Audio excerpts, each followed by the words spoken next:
But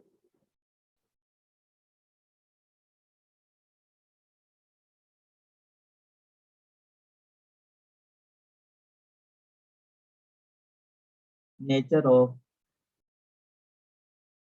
C X bond. C X bond का मतलब क्या है? सी मतलब कार्बन और एक्स मतलब हेलोजन। कार्बन और हेलोजन के बीच के बॉन्ड का जो नेचर है, ये बॉन्ड, इसका क्या नेचर है, इसका ये हमें समझना है। तो पोलर बॉन्ड होता है बस।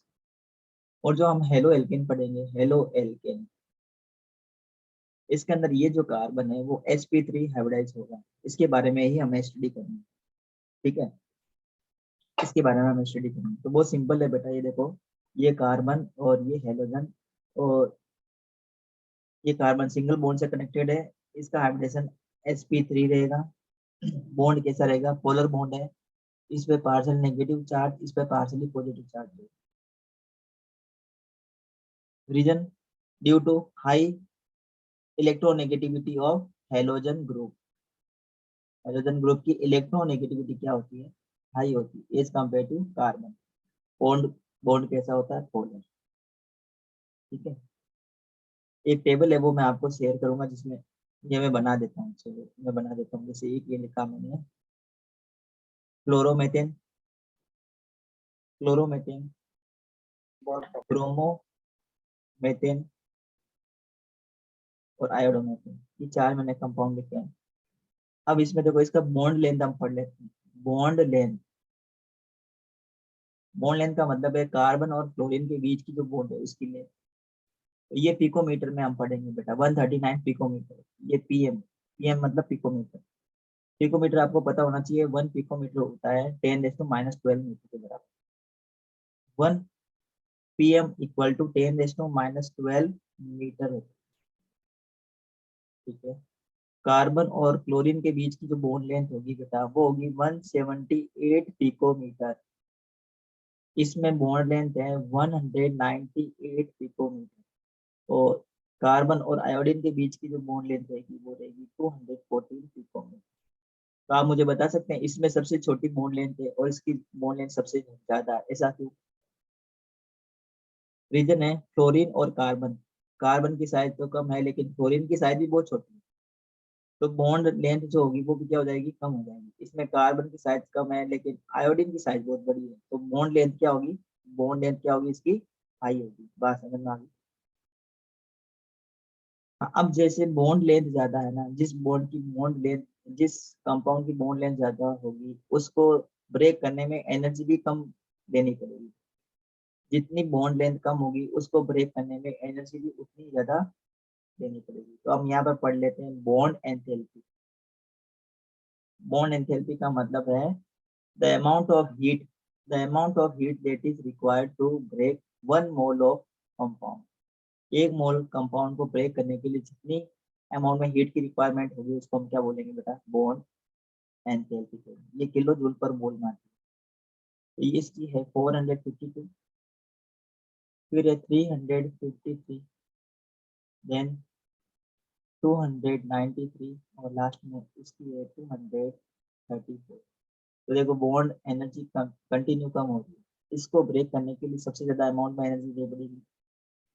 इस बॉन्ड को ब्रेक करने में सबसे कम अमाउंट में एनर्जी देनी पड़ेगी। रीजन अभी हमने बताया। सबसे पहला तो पोलर डी का, ये सबसे ज्यादा पोलर कंपाउंड है, ये सबसे लीस्ट पोलर कंपाउंड है। दूसरा, बॉन्ड लेंथ कम। जितनी बॉन्ड छोटी होगी उसको ब्रेक करने में उतनी ज्यादा एनर्जी की रिक्वायरमेंट है। बॉन्ड जितना छोटा होगा बच्चों, उसको ब्रेक करने में उतनी ज्यादा एनर्जी की रिक्वायरमेंट होगी। जितना बड़ा बॉन्ड होगा उसको ब्रेक करने में उतनी ज्यादा एनर्जी की रिक्वायरमेंट होगी। एग्जाम्पल मैंने आपको बताया था क्लास में।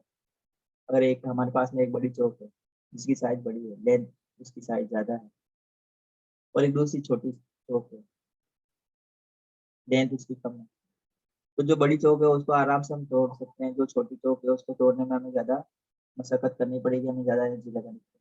इसका मतलब बॉन्ड लेंथ कम है, तो उस बॉन्ड को ब्रेक करने में ज्यादा एनर्जी की रिक्वायरमेंट होगी। और अगर बॉन्ड लेंथ ज्यादा है तो उसको बॉन्ड को ब्रेक करने में बहुत कम एनर्जी की रिक्वायरमेंट है। जैसे एक छोटी स्टिक ले लेंगे हम, छोटी एक लकड़ी ले लेंगे और एक लंबी सी एक लकड़ी ले लेंगे, तो जो लंबी स्टिक है उसको ब्रेक करना बहुत आसान है, और जो छोटी स्टिक है उसको ब्रेक करना थोड़ा सा क्या होगा? डिफिकल्ट टास्क रहेगा, उसमें ज्यादा एनर्जी की रिक्वायरमेंट होगी। ठीक है, तो बात समझ में आई होगी बच्चों आपको, बात क्लियर है ना, कंसेप्ट क्लियर है ये।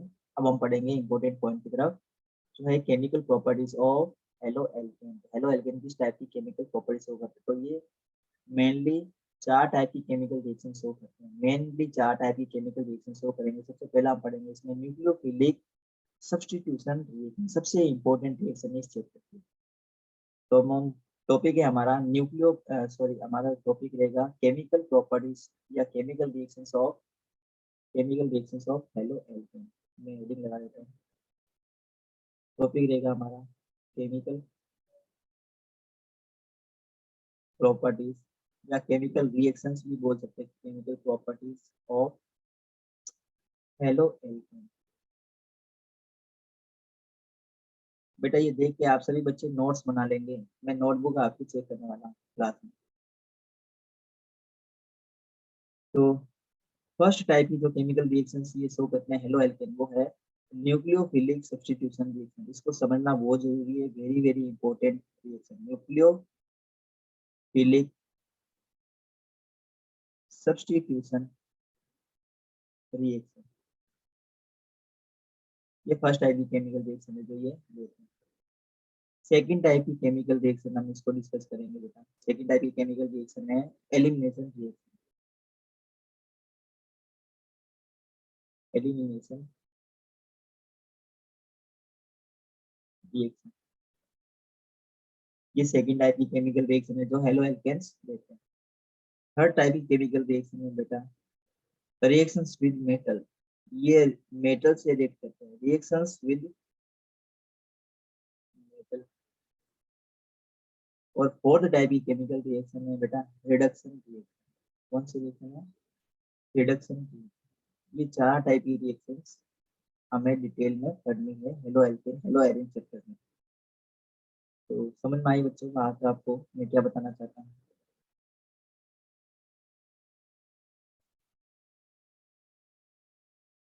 फर्स्ट रिएक्शन को हम डिस्कस करेंगे, रिएक्शन है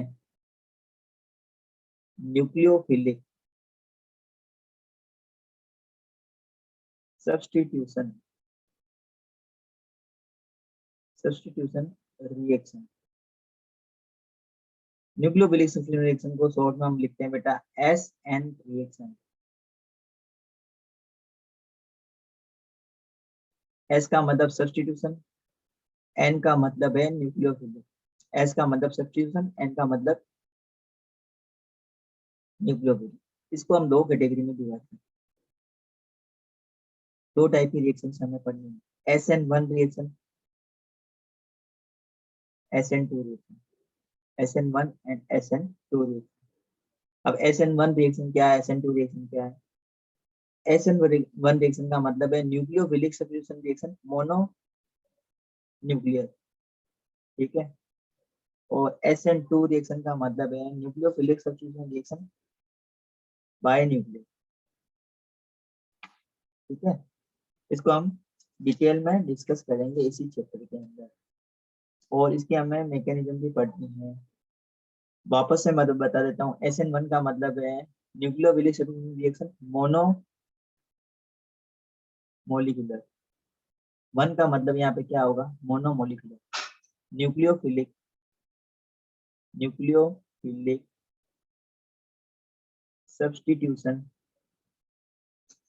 रिएक्शन 1 का मतलब है यहाँ पे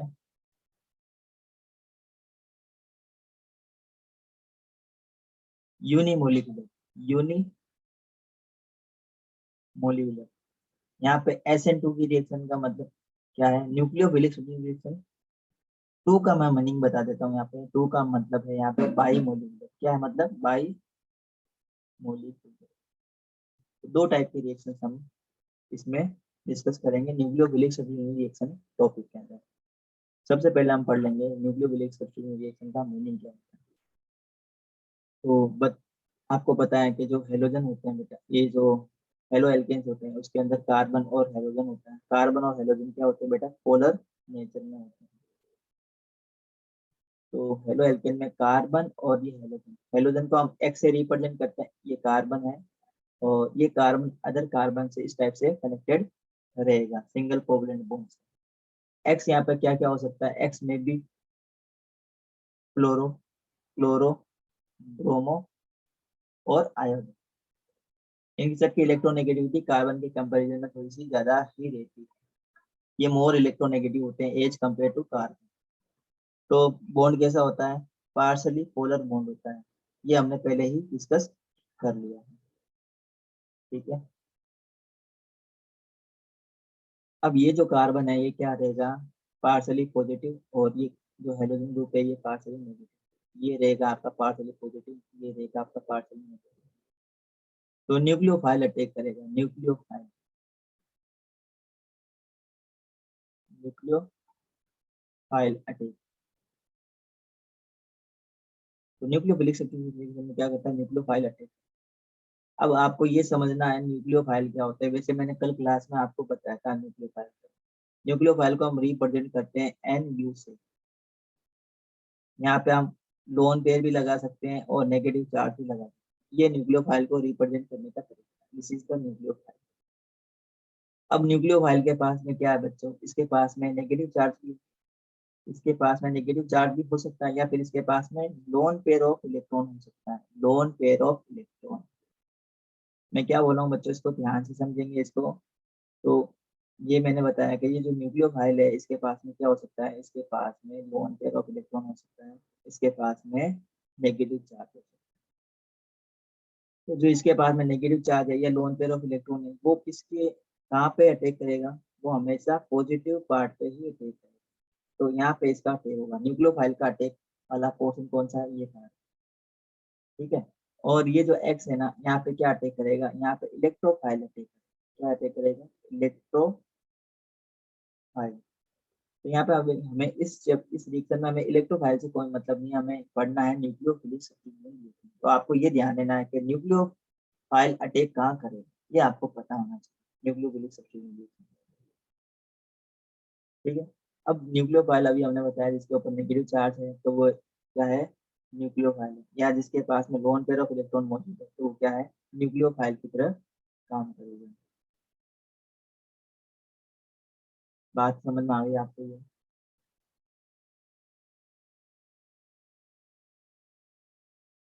इस रिएक्शन में क्या होता है बेटा, देखो यहाँ पे लिखा हुआ है न्यूक्लियोफिलिक सब्स्टिट्यूशन। तो एक स्ट्रॉन्ग न्यूक्लियोफाइल क्या करेगा, वीक न्यूक्लियोफाइल को रिप्लेस करेगा। वैसे इस कार्बन के साथ में ये जुड़ा हुआ है, ये खुद क्या है, ये जो एक्स है ना, ये एक्स खुद न्यूक्लियोफाइल है, ये जुड़ा हुआ, ऑलरेडी जुड़ा हुआ। तो हमें क्या करना है, कार्बन और हेलोजन बॉन्ड में हेलोजन को डिस्प्लेस करना है। ये RH, मतलब ये हेलो एल्केन, कार्बन और हेलोजन, इसको आपको क्या करना है, डिस्प्लेस करना है, इसको हटाना है। और इसकी जगह आपको क्या ऐड कर देना है, इस कार्बन से क्या कनेक्ट करवा देना है, न्यूक्लियोफाइल को कनेक्ट करा देना है। इसी को हम बोलते हैं न्यूक्लियोफिलिक सब्स्टिट्यूशन रिएक्शन। सब्स्टिट्यूट का मतलब क्या होता है, सब्स्टिट्यूट का मतलब है एक की जगह पे हम कोई दूसरे ग्रुप को अटैच कर देते हैं, तो उसको हम क्या बोल रहे हैं, सब्स्टिट्यूशन हो गया। ठीक है, से आप लोगों को पता होगा जब कोई टीचर क्लास में नहीं आता या कोई टीचर स्कूल में एब्सेंट होता है, तो उसकी जगह सब्स्टिट्यूशन सब्जेक्ट लगाया जाता है, सब्स्टिट्यूशन पीरियड लगाया जाता है। तो अरेंजमेंट पीरियड भी इसको हम बोलते हैं, मतलब कोई टीचर अगर नहीं आया तो उसकी जगह हम किसी दूसरे टीचर को ड्यूटी पे लगा सकते हैं क्लास को देखने के लिए। तो वहाँ पर उसका क्या होगा, ये सब्स्टिट्यूशन हो गया। इसी टाइप से अगर हेलो एल्केन की रिएक्शन हम किसी ऐसे कंपाउंड से बनाए जिसके अंदर क्या हो, न्यूक्लियोफाइल हो, न्यूक्लियोफिलिक ग्रुप हो, तो वो क्या करेगा, न्यूक्लियोफिलिक ग्रुप उस कार्बन से एडिट करेगा और उस हेलोजन ग्रुप को जो कार्बन के साथ में जुड़ा हुआ है हेलो एल्केन, उसको डिस्प्लेस कर देगा, उसको हटा देगा, उसकी जगह खुद जुड़ जाएगा। तो इस रिएक्शन को हम क्या बोलते हैं बेटा, न्यूक्लियोफिलिक सब्स्टिट्यूशन रिएक्शन बोलते हैं। बहुत ही सिंपल है, कोई ज्यादा इसमें घबराने की जरूरत नहीं है। तो न्यूक्लियोफाइल क्या क्या है, खास खास जो न्यूक्लियोफाइल है वो मैं आपको बता देता हूँ। न्यूक्लियोफाइल हमें पढ़ने हैं इस चैप्टर के अंदर। न्यूक्लियोफाइल को हम NU से रिप्रेजेंट करते हैं, ऊपर नेगेटिव चार्ज लगा देते हैं। तो कौन कौन से अच्छे न्यूक्लियोफाइल जो है वो है OH नेगेटिव, उसके बाद में CN, इसको बोलते हैं साइनाइड। या OH नेगेटिव का मतलब क्या है, ये एल्कोहलिक ग्रुप है, ये साइनाइड ग्रुप है। उसके बाद में है RO, RO ग्रुप, ये भी क्या है, एक टाइप का न्यूक्लियोफाइल है। तो आपको कैसे पहचानना है न्यूक्लियोफाइल है, या तो उसके ऊपर नेगेटिव चार्ज होगा या फिर इसके पास में क्या होगा, लोन पेयर ऑफ इलेक्ट्रॉन होगा। तो इन सब में पास में क्या देखो, नेगेटिव चार्ज। तो ये सारे सारे क्या है, न्यूक्लियोफाइल। सिमिलरली और कौन सा न्यूक्लियोफाइल हो सकता है, एक हो सकता है एस एच, एस एच को बोलते हैं थायोल।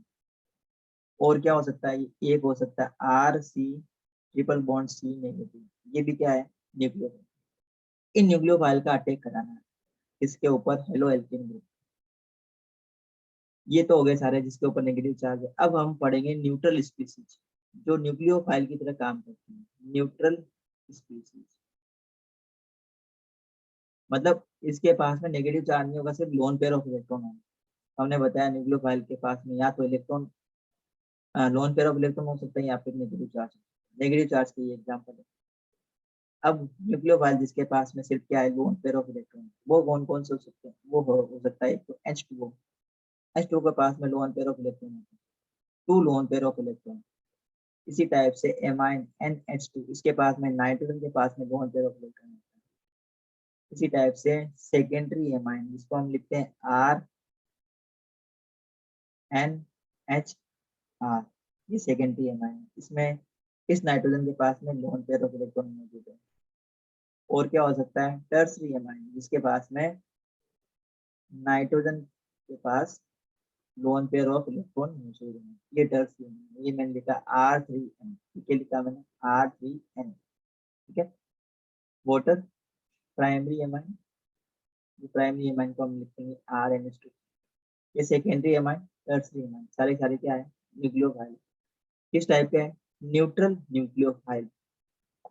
यहाँ पे जो हमने एग्जाम्पल पढ़े OH नेगेटिव का, CN नेगेटिव का, RO नेगेटिव का, RCO नेगेटिव का, SS negative, RCO, RC triple bond C negative. किस टाइप के न्यूक्लियोफाइल है, सारे सारे नेगेटिव, नेगेटिवली चार्ज न्यूक्लियोफाइल। बात समझ में आई बच्चों आपको, नेगेटिवली चार्ज न्यूक्लियोफाइल। मैकेनिज्म जैसे हमारे पास में है एक न्यूक्लियोफाइल NU, जिसके ऊपर नेगेटिव चार्ज भी हो सकता है, हमने बताया, और नॉन पेयर ऑफ इलेक्ट्रॉन भी हो सकता है। ये किससे रिएक्ट करेगा, RX से रिएक्ट करेगा। RX क्या है हमारा, हेलो एल्केन ग्रुप, इसके ऊपर अटैक करेगा। तो ये अटैक कहाँ करेगा, आपको पता है, इस कार्बन पे अटैक करेगा, इसको बाहर कर दो। रिएक्शन होगी हमारी, प्रोडक्ट बनेगा RNU प्लस H, और H क्या रहेगा, नेगेटिव। इस टाइप से रिएक्शन प्रोसीड होगी, ठीक है। इस टाइप से ये हमारी रिएक्शन प्रोसीड होने वाली। अब इसको हम थोड़ा सा केमिकल रिएक्शंस के अंदर पढ़ लेते हैं, ताकि आपको थोड़ा सा कॉन्फिडेंस आए कि हाँ हमें कुछ केमिकल रिएक्शंस समझ में आई है। इससे रिलेटेड कुछ केमिकल रिएक्शंस हम पढ़ लेते हैं। अब आपको ये देखना है कि जो X है ना, ये क्या है बेटा, ये हेलोजन है। X मतलब यहाँ पे क्या है, हेलोजन। यहाँ पे X का मतलब है हेलोजन। X क्या क्या हो सकता है, वो हो सकता है क्लोरो, वो हो सकता है ब्रोमो, और वो हो सकता है आयोडीन।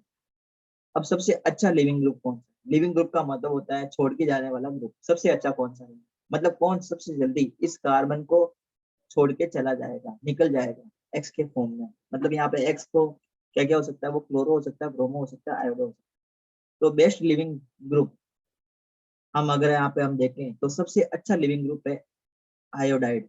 तो लिविंग ग्रुप का सीक्वेंस मैं बता देता हूँ, ये आपको याद रखना बेटा। लिविंग ग्रुप सबसे अच्छा लिविंग ग्रुप है iodide, then bromide, then chloride, and सबसे लास्ट में वीक लिविंग ग्रुप कौन सा है, फ्लोराइड। ये सीक्वेंस है, आप इसको लिख लेंगे। सबसे अच्छा लिविंग ग्रुप है आयोडाइड। अगर एल्काइल आयोडाइड हमने लिया तो न्यूक्लियोफिलिक सब्स्टिट्यूशन रिएक्शन सबसे फास्ट होगी।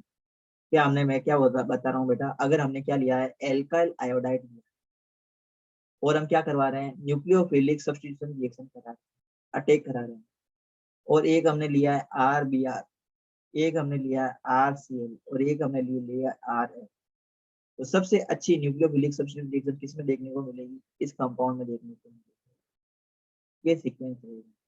सबसे फास्ट न्यूक्लियोफाइल इससे रेट करेगा, उससे स्लो इससे रेट करेगा, इससे स्लो इस कंपाउंड से रेट करेगा, और सबसे स्लो इस कंपाउंड से रिएक्ट करेगा, सबसे स्लो। तो बात समझ में आ रही है ना बेटा आपको? लिविंग ग्रुप का सीक्वेंस हमने बता दिया। रीजन क्या है इसका? इसका रीजन ये है कि जो फ्लोरीन है ना वो बहुत छोटा है साइज में, बहुत छोटा साइज में, साथ में इलेक्ट्रोनेगेटिविटी भी बहुत ज्यादा होती है फ्लोरीन की, कार्बन की कम होती है, तो इसके बीच में ये जो बॉन्ड है वो क्या हो जाता है, स्ट्रॉन्ग हो जाता है। तो ये फ्लोरीन छोटा होने की वजह से, बॉन्ड स्ट्रॉन्ग होने की वजह से इसको रिमूव करके जाने का, जब तक ये लिविंग ग्रुप निकलेगा नहीं तब तक न्यूक्लियोफाइल के को जुड़ने के लिए जगह नहीं मिलेगी।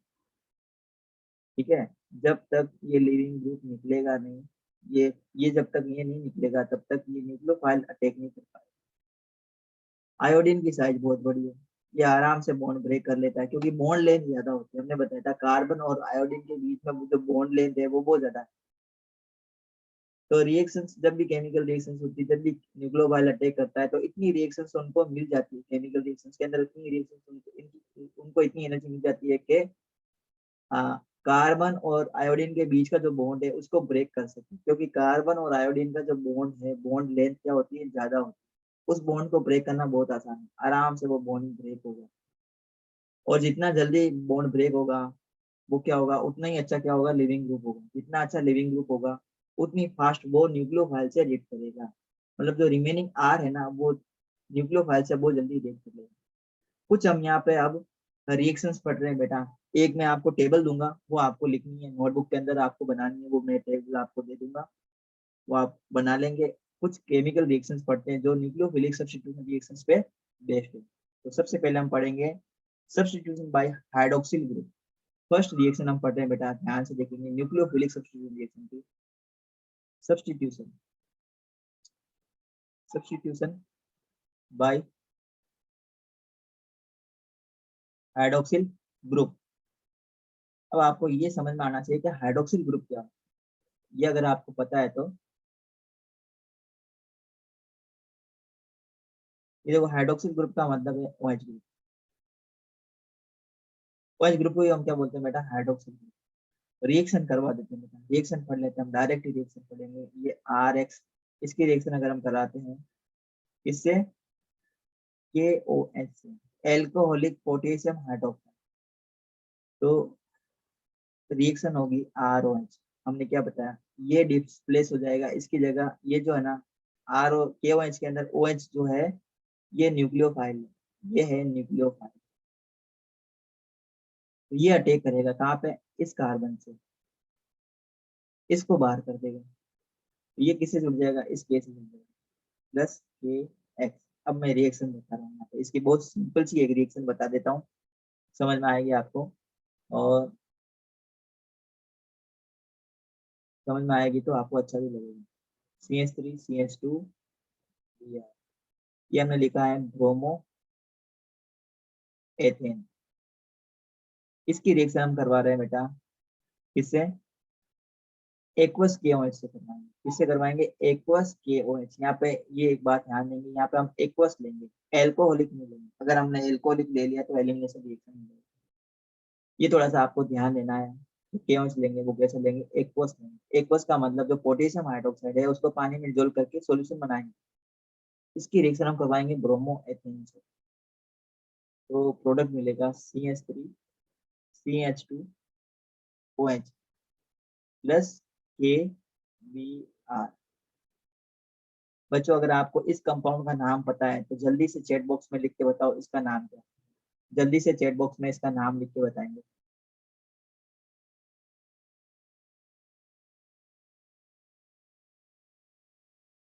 जल्दी से आप इसका नाम लिख के बताएंगे बेटा चैट बॉक्स में।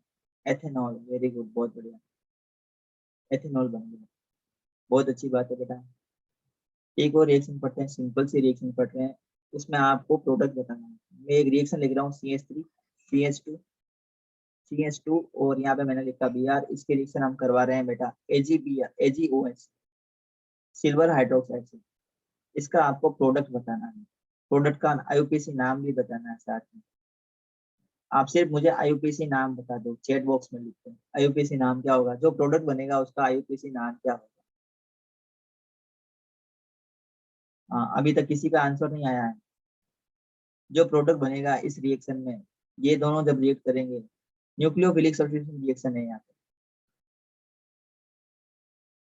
जल्दी से बताओ। तो मैं देखो कंपाउंड लिख देता हूँ। नहीं, एथेनॉल नहीं बनेगा बेटा, यहाँ पे बनेगा प्रोपेनॉल। देखो CH3 CH2 CH2OH plus AgBr, इसको हम क्या बोलते हैं, ये प्रोपेनॉल है, प्रोपेनॉल, प्रोपेनॉल। रिएक्शन समझ में आई है आपको। एक और हम न्यूक्लियोफिलिक सब्स्टिट्यूशन रिएक्शन पढ़ रहे हैं, इसमें भी आपको बताना है कि प्रोडक्ट क्या बनेगा। रिएक्शन में लिख रहा हूँ CH3 CH2Br, इसकी हम रिएक्शन करा रहे हैं अब NaOC2H5। तो इसको हम बोलते हैं, इसको हम बोलते हैं सोडियम एथोक्साइड। ये क्या है बेटा, सोडियम इथोक्साइड, सोडियम इथोक्साइड है, सोडियम इथोक्साइड। क्या रिएक्शन होगी, रिएक्शन क्या होगी और प्रोडक्ट क्या बनेगा, देखो ध्यान से देखेंगे, मैं बता देता हूँ। Na जो है ये इस Br से रिएक्ट करेगा। Na होता है यहाँ पे पॉजिटिव, Br होता है यहाँ पे नेगेटिव, और ये रहेगा आपका नेगेटिव ग्रुप और ये रहेगा आपका पॉजिटिव। बस आपको ऐड करना है, ठीक है। तो ऐड करेंगे तो आपको बनेगा CH3 CH2O C2H5 plus compound क्या बना, NaBr। अब ये जो कंपाउंड बनाना, इस कंपाउंड का कोई नाम बता सकता है, इस कंपाउंड का नाम, IUPAC नेम बताना है। इसका जनरल नेम मैं बता देता हूँ, ये die ethyl ether diethyl ethyl diethyl ether diethyl ether diethyl ether ईथर। IUPAC नाम आप बताएंगे बेटा।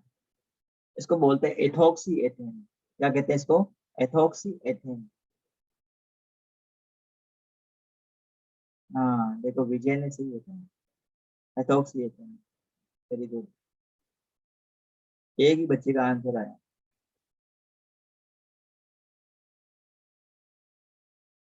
ठीक है। हाँ समझ में आ गई। अब एक और हम रिएक्शन पढ़ेंगे, सब्स्टिट्यूट बाय साइनो ग्रुप। अब हम न्यूक्लियोफिलिक सब्स्टिट्यूशन रिएक्शन पढ़ रहे हैं साइनो ग्रुप से। तो थर्ड टाइप की केमिकल रिएक्शन पढ़ रहे हैं, सब्स्टिट्यूशन बाय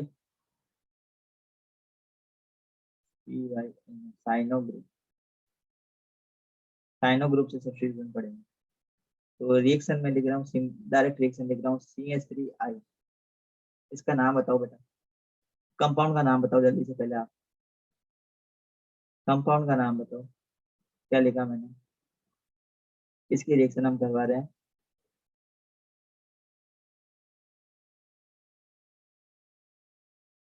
कंपाउंड दिख रहा है आपको, CH3I लिखा मैंने, इसका नाम बताना आपको।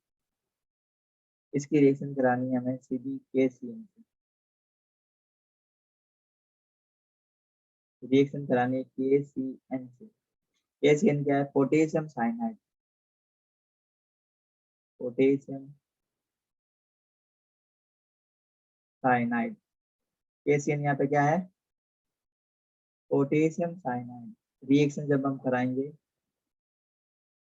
अब यहाँ पे देखो बेटा, ये जो CN है ना, ये न्यूक्लियोफाइल है, ये न्यूक्लियोफाइल, ये इस कार्बन पे जुड़ेगा, इस कार्बन से कंपाउंड बनेगा CH3CN प्लस KI, ये बाई प्रोडक्ट, ये बाई। एक और रिएक्शन में लिख रहा हूँ, इसमें आपको प्रोडक्ट बताना है, प्लस इसकी रिएक्शन हम करवा रहे हैं KBr, के KCN से, पोटेशियम साइनाइड से इसकी रिएक्शन करें। जो प्रोडक्ट बने उसका आपको IUPAC नाम भी बताना है। बाई प्रोडक्ट में लिख देता हूँ KBr बाई प्रोडक्ट। कैसे बनाना है, देखो ये इस टाइप से लिख करेगा KBr, ये बाहर निकलेगा। मेन कंपाउंड क्या है, मेन कंपाउंड है CH3CH2CN ठीक है। इसको हम बोलते हैं इथाइल साइनाइड। क्या कहते हैं? Ethyl cyanide. ये है इसका IUP, इसका जनरल नेम है ethyl cyanide. Ethyl cyanide is the common name of this compound. अब इसका IUPAC नेम बता देते हैं। इसका नाम है बेटा प्रोपेन नाइट्राइल। क्या बोलते हैं इसको? Propane nitrile. Propane nitrile. देखो नंबर ऑफ कार्बन है 1, 2 और 3। 3 कार्बन है तो प्रोपेन। और CN को हम लिखते हैं सफिक्स के तौर पे nitrile, NITRILE। NITRILE nitrile. Reaction समझ में आई बच्चों आपको? रिएक्शन समझ में आ गई आपको? जल्दी से बताओ चैट बॉक्स में लिख के आपको रिएक्शन समझ में आई बच्चों?